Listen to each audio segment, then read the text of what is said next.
Ada, Miss. Cowok cewek? Cewek cowok. Cewek cowok, oke. Jadi jangan sampai karmamu jatuh ke keluargamu. Dan saya overprotective sama anak perempuan saya. Takut seperti saya itu yang aku takutin. Selain apapun di dunia ini. Tapi kamu nggak bisa mengontrol hidupnya, sayang. Kamu overprotective. Tahu nggak anak overprotective itu akan jadinya seperti apa? Anak overprotective itu akan jadi over saat dia sudah keluar dari rumah. Berapa anak yang melakukan hubungan intim di luar sana sudah melakukan kentu-kentu di umur 14 tahun karena ibunya, orang tuanya overprotective. Bukan menanyakan ada apa, tapi malah ini salah, itu salah. Akhirnya dia cari pelampiasan sama dengan kamu, mencari pelampiasan di luar sana. Anak itu bukan di overprotective, anak itu dijaga, diajak ngobrol. Bukan diomongin, diajak ngomong. Karena aku takut dia seperti aku, cukup aku aja loh. Tapi kamu bisa mengatur hidupnya, Meh. Kamu bisa mengatur hidupnya. Suatu saat dia nikah, mungkin nggak dia jadi pelakor juga? Nggak tahu kan kita? Lah, itu gini loh Mbak, kita gini loh, kamu protek dia segitunya, tapi kamu sendiri jadi pelakor gitu loh. Buah itu nggak akan jauh jatuh dari pohonnya. Percaya dengan seperti itu? Iya, garam itu menyerap ke bawah ya kan nih? Ya kamu sendiri sebenarnya pintar. Kalau kamu bisa jadi pelakor, emangnya anakmu nggak boleh jadi pelakor? Nggak boleh. Atau jangan-jangan suaminya anakmu yang akan diambil orang? Ya jangan. Nah, kita nggak, kan saya seperti saya bilang Mbak, buah tidak jauh jatuh dari pohonnya. Jadi kita harus jadi panutan baik biar anak kita juga baik itu kan, Miss. Itu menurut pendapat saya, tapi terserah. Lewang anak saya aja mati-matian ngajar anak laki-laki saya seperti apa. Nyatanya dia jadi agent, padahal dulu dia sudah tak larang jadi agent. Dia tetap ngikutin jejak saya. Berarti kan memang buah jatuh tidak jauh dari pohonnya. Padahal dia dikerja di kantoran, kerja di bangunan, kerja di restoran, semuanya. Semuanya. Tapi kenapa tetap jatuhnya kerja di agent? Karena ikut mboknya. Jadi nggak bisa dipisahkan ya, Miss. Maksudnya kepribadian kita tuh memang nggak. Saya nggak tahu Mbak. Saya cuma cerita tentang kehidupan saya. Jadi saya nggak mau menghakimin sama dengan juga saya. Anak perempuan saya. Saya dulu kumpulnya sama anak-anak cowok nih. Sekarang saya bilang sama Meme, jangan kumpul anak cowok. Tapi kenyataannya Meme kumpulnya sama anak-anak cowok, malah dia ikut pencak silat. Ya memang nggak bisa jauh dari kelakuan mboknya yang seperti apa. Iya, Miss, benar. Jadi saya nggak tahu, itu terserah jenengan. Kalau sampean merasa bangga dengan apa yang terjadi, ya udah. Sebelum berlanjut ke hal yang lebih dalam lagi, oke.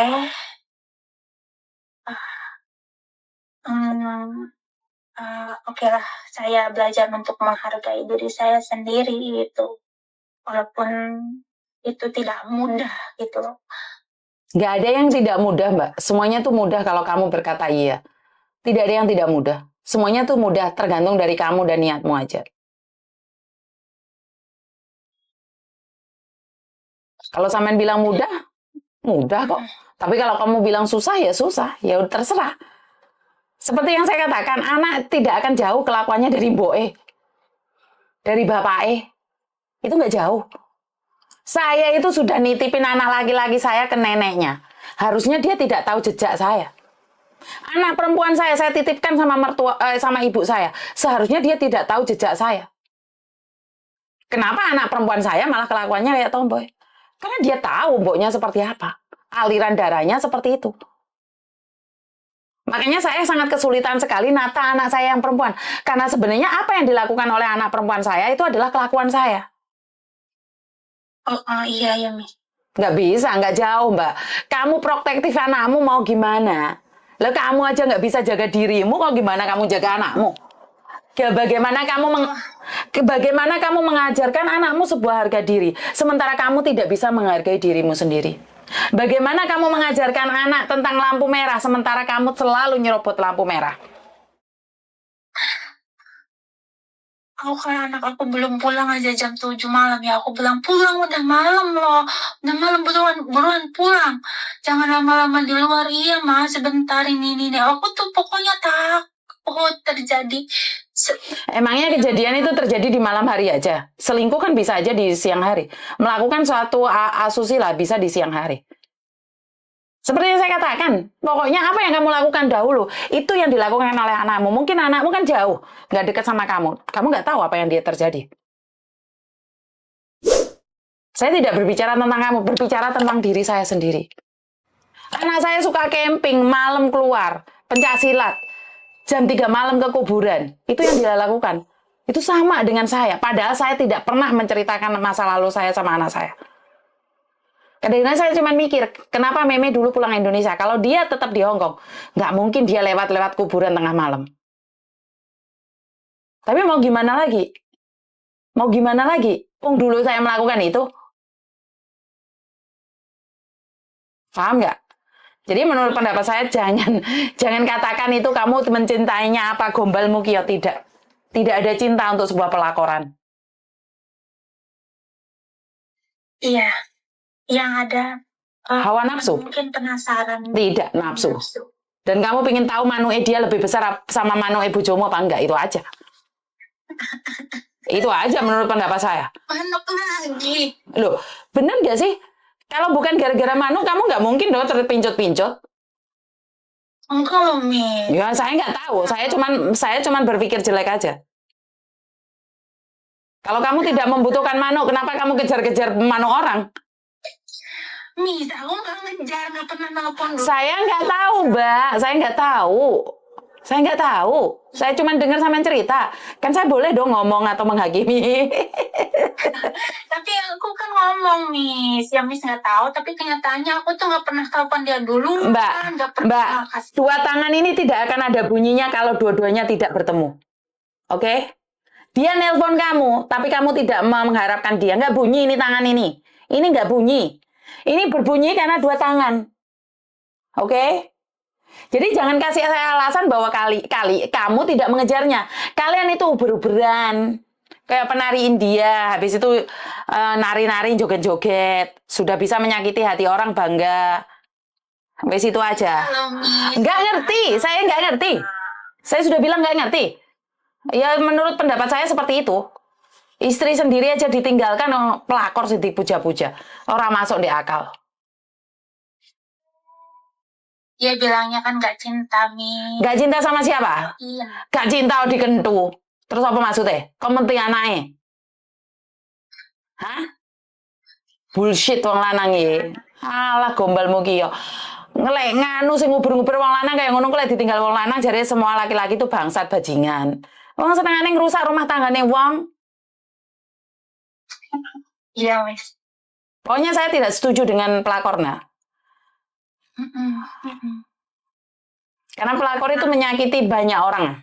Yakin, kehadiran pelakor itu menyakitin banyak orang. Aku jangan ngomong orang lah, aku juga merasakan sakit. Kenapa? Lah kenapa kamu harus balas dendam? Kan ya enggak? Iya, aku dendam. Dek kamu ngomongnya nggak cinta bojone. Ketemu bojone ya dikeloni. Iya. Alah. Mungkin enggak. Ngomong nggak cinta. Aja kita yang ngerugi kan. Ya nggak tahu kita. Kamu aja kali, aku enggak kok. Iya, Miss Jenny enggak. Nah, pokoknya emah kok. Aku nggak kepingin kamu, apalagi kamu orang Hong Kong. Kamu tinggal kerja di Hong Kong. Kemarin nangis kepir-pir ditinggal lanang kamu. Miss, aku tuh nggak kayak gitu, nggak pernah aku nangisin hal-hal seperti. Ya kan nggak tahu, makanya kan masih belum pisah. Tangisin anak yang masih. Kamu kan belum pisah, Mbak. Kenapa sih kamu nggak fokus untuk cari uang buat anakmu saja? Kenapa kamu harus pingin dinyamankan sama laki-laki? Ya kan di balik stresnya dengan aturan yang sangat membangunkan dari majikan, kadang kita kan perlu gimana teman gitu loh, Miss. Oh, oke. Gitu loh. Ya wes silahkan lah, Rek. Kamu merasa bangga dengan statusmu sekarang. Enggak merasa bangga loh, Miss. Enggak. Pengen mengakhiri, tapi dari mana, seperti apa dulu gitu, biar dia mundur, biar dia nggak sakit hati gitu. Karena dia ngomong pernah sama aku loh, Miss. Katanya kalau kamu nggak mau sama aku, kalau kamu hilang gitu, aku bakal santet kamu gitu loh, Miss. Aku bilang aku mati hidup aku serahkan sama Allah. Aku nggak takut, kataku gitu. Kamu cuman ngomong, kok nyatanya tetap jalan. Kamu cuman bisa ngomong, kamu serahkan pada Allah, tapi kamu tetap jalan sama dia. Iya ya, Miss. Aku nggak tahu kamu itu ngomong kayak Sabda Pandita Ratu, tapi nggak bisa jalanin. Ngomong pinter. Aku tuh tahu, Miss, yang mana yang benar yang salah tuh tahu, tapi menjalaninya kok iya cuman ngomong ya, jalannya kok susah gitu loh. Tahu sebenarnya hitam putih tuh tahu. Tahu aja kalau nggak melakukan ya percuma, Mbak. Tahu aja kalau nggak melakukan percuma. Ya udahlah, sekedar tahu aja.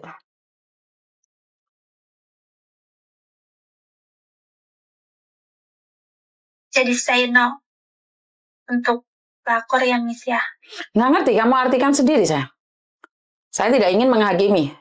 Tapi saya cuma ingin bilang, hidup ini bukan buat main-main dan sandiwara. Ntar kamu selesai telepon sama aku, habis itu minta take down itu videonya. Tak ajar kamu ntar. Enggak usah. Emang ada yang minta take down? Enggak lah. Yang ngomong aja. Miss Juni udah siap dengan komenan di bawah, mbak-mbaknya yang pasti nyumpah serapa gitu, gimana aku tuh ya emang harus yang intinya semua tindakan tuh harus udah tahu konsekuensinya kayak apa, kayak kita mau ngomong ke majikan, mau ngebreak atau mau notice apa segala macam, kita kan harus udah tahu gitu loh konsekuensi buruknya gitu loh, intinya gitu. Ya keputusan ada di kamu, dan ada yang lain lagi nggak? Udah lama tuh Miss teleponannya. Lu nggak tahu, kamu sudah hampir 1,5 jam lebih. Nggak ada, Miss. Hah? Ya nggak ada. Nggak ada? Nggak ada. Udah. 1,5 jam lebih loh, hampir 50 menit loh. Kamu bilang nggak ada? Hampir 1 jam ah? Kan Miss tanya, ada lagi nggak? Kata aku bilang ya udah Miss, nggak ada. Oh nggak ada, tapi kira belum 1,5 jam. Ya udah wes, makasih ya sayang ya. Jangan sakit hati dengan omongan saya ya. Yo, sama-sama. Oke, yo, bye-bye. Oke, jadi buat teman-teman, saya telepon masuk mana? Halo. Halo, assalamualaikum.